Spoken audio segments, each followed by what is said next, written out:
Great. Well, you froze. Okay, now you're good.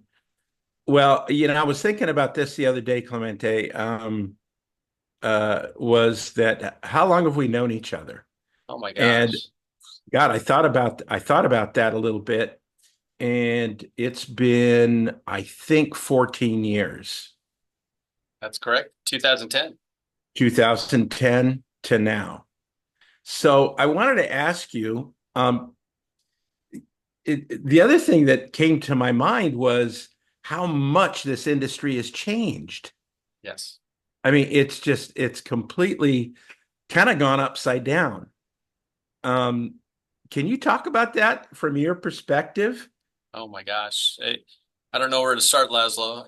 In 2010, we're right in the midst of a booming time. And I think Right. therapy was booming in the therapy world. We were under PPS reimbursement. And so it was really easy for us to be able to kind of capture all the minutes for all the therapy that we're delivering all across all three disciplines, OT, PT, and speech.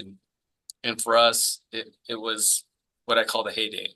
And then, as time went on, I think there was a lot of reimbursement changes that CMS proposed.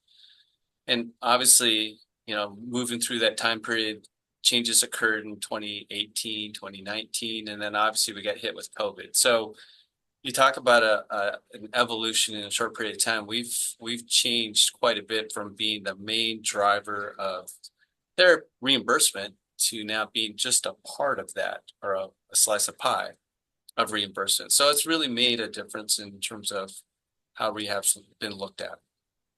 Right. So, uh, are you still doing the same function for life care centers? Are you still the vice president of everything, or has that changed? Well, I've been the VP for rehab for life care for the last 15 years, and so it's been rewarding to say the least. And I've been blessed with the role that I have. And so yeah, it's morphed though. I think over time that things have changed, practices have changed. We are not the driver anymore. We're on the seat, but we're not in the driver's seat, and I think that's a big change for us. It's hard to be in the passenger seat when you've been in the driver's seat for a while. So we're getting used to that seat. It's a different viewpoint for sure. Right, right. Now, when you were at the epicenter of when COVID hit the industry, you were at the place, ground zero, That's right. actually. That's right. Um, how did you deal with all that when it first happened? Well, my boss said, "Hey, I think you still have a license in the state of Washington." And I said, "Yeah, I keep that up." And he goes, "Well, I think they need a little bit of help up in the Northwest." And I said, "Sure, I'd be more than happy to help." And not realizing what I was walking into, I flew on a plane from Tennessee to Seattle. And when I got off the plane, my boss said, "I want you to sit for a little while because I want to give you some background before you walk into this building." And so I sat in the car for a while, and he said, "Yeah, I just want to let you know that there are going to be several news stations parked in front of this building, and I want you to be aware of this because they're going to be probably scrutinizing what's happening at this building." And I said, "Oh, no problem." So I drive up to the building, Life Care of Kirkland, and sure enough, there were probably 8 different news stations there parked in front of our Wow. building. And so I walked in, and of course, our president and our division vice president were there, and they said, "Hey, we need you on the floor." And I said, "Sure." They go, "Well, we need you on night shift, Oh my. working as a CNA." And I said, "Not a problem." So I put on my scrubs, and that evening, so I got off at 3 o'clock. By 9 o'clock, I was on the floor. And sure enough, the state and every surveillance team that I think from an infection control perspective was at Kirkland. And so they started orienting us to this thing called COVID. And we had to be fully gowned, masked, wear some goggles. And they said, "This is what you need to do, walk into patient's room." And I'm like, "Oh my gosh, this is going to be a little different." And so for the next 4 weeks, I was there spending time helping out with the care that was needed at Life Care of Kirkland. Wow, it just amazes me that you know, the things that the industry went through during that time. And one of those things I think long-term care is still trying to recover from to a degree would be just the black eye. It was like this terrible tragedy was happening in, long-term care buildings. And it just was like, oh man, I don't want to go there, right? Mm-hmm. And for me, because we were selling product, the Rehab to long-term care industries, we weren't allowed to go in. That was, you know, we have no budget for your equipment because we're spending it all on PPE equipment and, disinfecting and all of that. So that was a tough time for, I think, everybody. Um, but again, we came out on the other end. And it's interesting that PDPM kind of all happened at the same time in a way, didn't it? That's right. Yeah, it was right before COVID hit, and I don't think really anyone had a good grasp of what PDPM is as it was back in 2019. And so today it's much different. I think many companies, probably all of them that are doing well, understand the dynamics of how to capture accurately what we do every day. And I think it's really important to be able to kind of capture everything because it's such a highly regulated industry. So being able to stay on top of all the different metrics and all the different diagnoses and just what you do day in and day out on the MDS, that minimum data sheet, Right, is all encompassing. right, right. Now, how did these events, PDPM, along with COVID, how did that impact the employee base in long-term care? I mean, from rehab to CNAs, nurses, the whole thing. Uh, did a lot leave the industry because of these events that occurred? You hit it right on. I think burnout is probably the name of the game.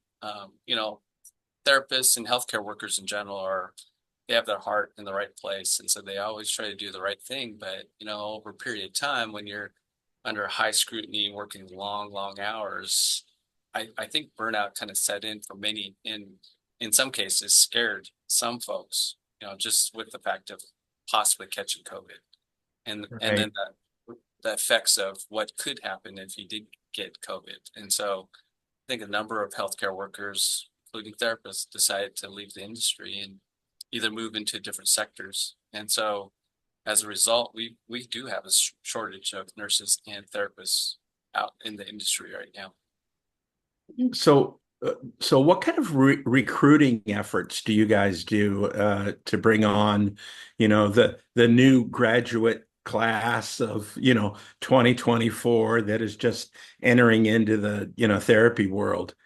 You know, that's a great question. I was just on a call earlier today and we talked about our therapy strategies and how to recruit. And it comes down to just the heart of the therapist and showing them that, a company like Life Care can really embrace a new graduate with education and mentorship and support from not only seasoned therapists that have weathered the storm, but also therapists that are willing to work in this environment. And so it takes quite a bit, but we have an arm in student connections with looking at new grads, even starting with first year students, second year students, and really educating them in the industry that we're in right now. And so that's one aspect. Another aspect is just making sure that our current therapists that we have in our facilities are retained because, again, we don't want them to burn out and leave. So Right. we got to keep the folks that we currently have in our facilities happy. And I think it comes down to just that recognition and acknowledgement and really the success that we do with the patients that we work with every day. How much do you think technology plays in employee retention? I mean, just providing the latest technologies, the latest modalities, helping, the therapist to, move and transfer and do all that with patients. Is that a factor? Oh, that's a huge factor, Laszlo. I think, having technology that assists therapists in getting the best outcomes that we can achieve, having the right equipment and the latest technology that can assist therapists, makes a huge, you know, added value in terms of recruitment. Well, that's one of our important points that we always try and make is that I think a lot of people aren't aware of what a typical day is like for a therapist. Lifting, transferring 8 hours a day, can cause a lot of stress. And the other factor, I think, is injuries.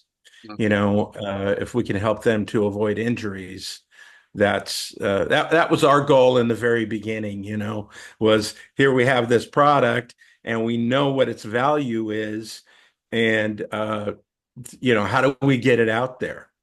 And so we were able to capture visionaries like yourself and Mr. Mike Reams to be real champions for us in the beginning. I mean, without you guys, I don't know where we would have been, because you know any new product faces that whole new product resistance issue. And when it's accepted by a person like yourself and Mike, and you guys legitimize what we're trying to do, it really kind of legitimizes the reason why we're doing things, the reason why we're approaching companies.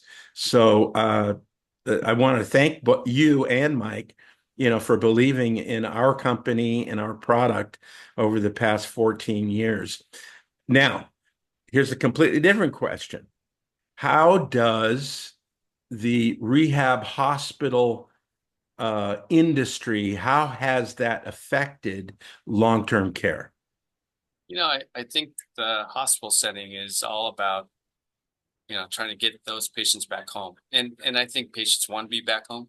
And, the reality is, if I was a patient in the hospital, I'd want to go home too. So, the first and foremost thing that they're going to look at is, can they get from the hospital back home safely? And if the team at the hospital feels that way, they're going to advocate for that patient to go home. But I think in many cases, the opposite is true. And that is, they probably need additional help, and they probably need to stay at a skilled nursing facility based on their comorbidities and Right. the diagnosis that they're having. So, it's educating folks, and, payer sources, different, managed care companies are going to advocate for a shorter length stay, get them straight home.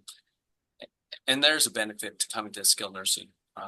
Right. Not for everyone, but I think there's a piece of the puzzle where patients should consider that if they don't have the right resources and support to safely be at home. Do you see census getting back up to the levels that they were pre-COVID? You know, I think before COVID hit, we're still probably in that tsunami wave, right? As the population grows older. I mean, the weight, just like Hurricane Helene that just hit us Oh yeah. last week, it's a wave that's still there, and it may not hit all at once, but over time, I think the census is going to grow, and I think there's going to be a case where skilled nursing is a valuable part of that continuum of care. Right. So what do you see in the next 3 to 5 years for the long-term care industry? I think we have to be smart. One, the skilled nursing industry has to pivot a little faster, and they have to be adept at looking at getting patients to that next level. In the past, I think rehab's always thought, before you go home, you have to be independent. Well, Right. that's not the case anymore. And I think oftentimes it's looking at the support systems that are there, that are available to patients who do go home or to a lesser level of care. So I think the next 3 to 5 years, technology is going to be a part of that equation. It's going to be assisting um, where patients go. And so the smarter companies are going to be able to grab and have the best outcomes at whatever level they are at and discharge Mhm. them to the safest possible position. Place. Right. I've read recently a lot of acquisitions are taking place. Big guys are eating up little guys, and little guys are trying to grow and acquire more. Do you see that the industry is starting to kind of get to a point where there's two, three, four major national providers that will, dominate the landscape? Yeah, it goes in waves. I think, like the pendulum, it swings one way and then it will swing the other way. And over time, you'll see a few companies that will gobble up, the smaller companies that aren't sustainable. And I think in the short term, that's what's going to take place. You'll see some of these companies that come out fairly well, that'll grow, and then over time, that contraction will take place again. So it's going to be an ebb and flow. And I think the companies that are smart and think 3 to 5 years down the road in terms of how to survive this wave Right. are going to be there down the road. Well, I know that Life Care has been in the top five in the country for a long, long time. And we're just happy to be a part of that association with Life Care. And we look forward to working with you guys for the next 3 to 5 or until I retire. And then I don't know what's going to happen. That sounds good, Laszlo. Yeah, yeah. Hopefully. Well, you know what? It's always great catching up with you. Uh, again, Likewise.